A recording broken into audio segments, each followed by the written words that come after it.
We begin tonight with the dreams of one young man coming to a stunning halt.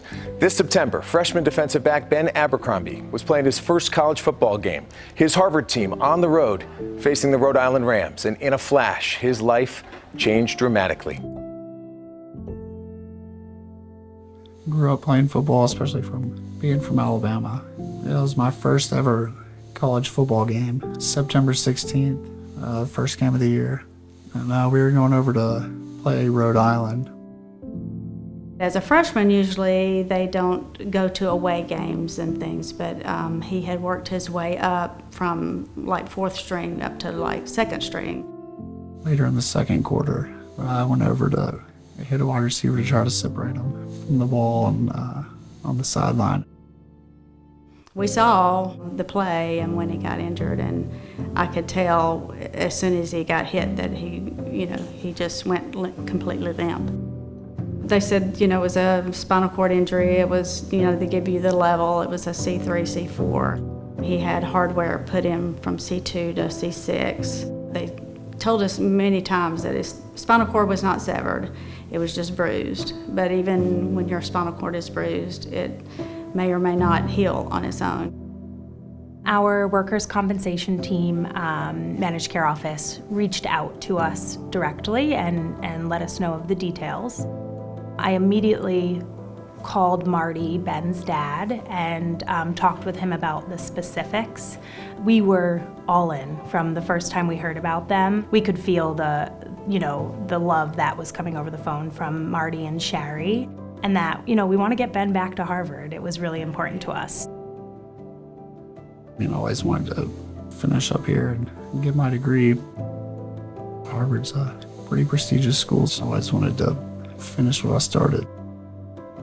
Karen came up, and it was just kind of like a perfect fit as soon as we got here, and she was super welcoming.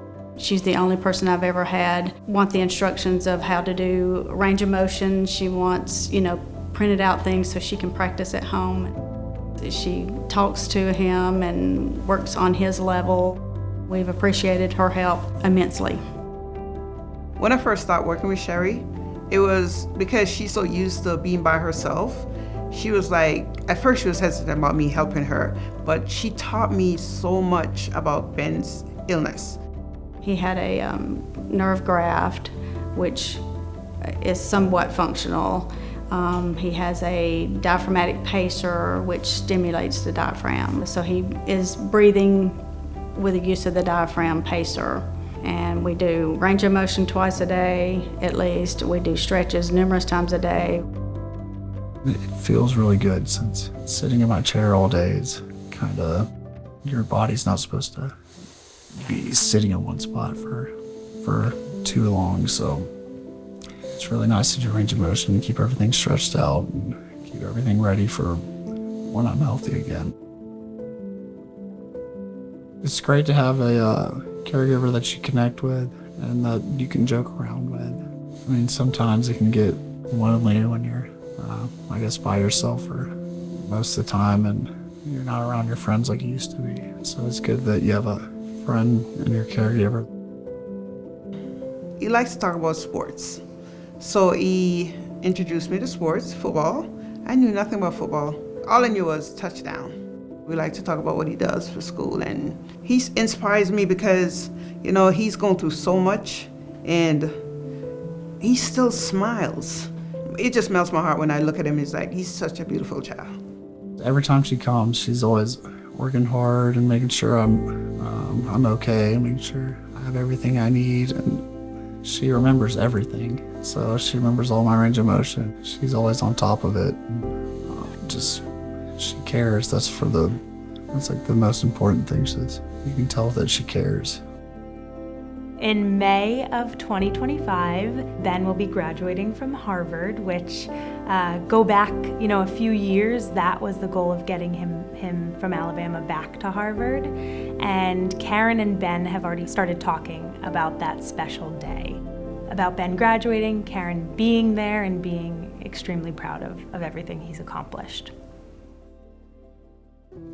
My goal is for him to have strength, just to give him a little strength in his his hand, his neck.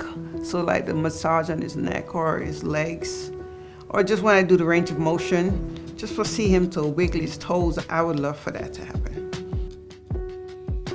I think that Karen is the epitome of what we look for in a home health aide. I think she exemplifies everything, excellence, reliability, all of the things. But she brings her heart to the table, and it's genuine.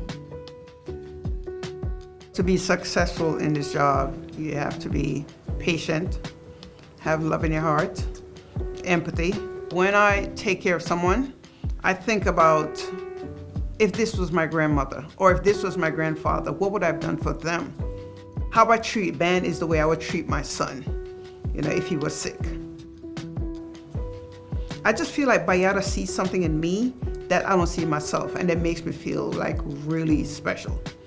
And it just, honestly, it makes me feel good within myself that I know I'm doing something positive for my clients.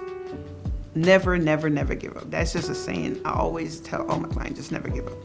And just stay strong in that faith.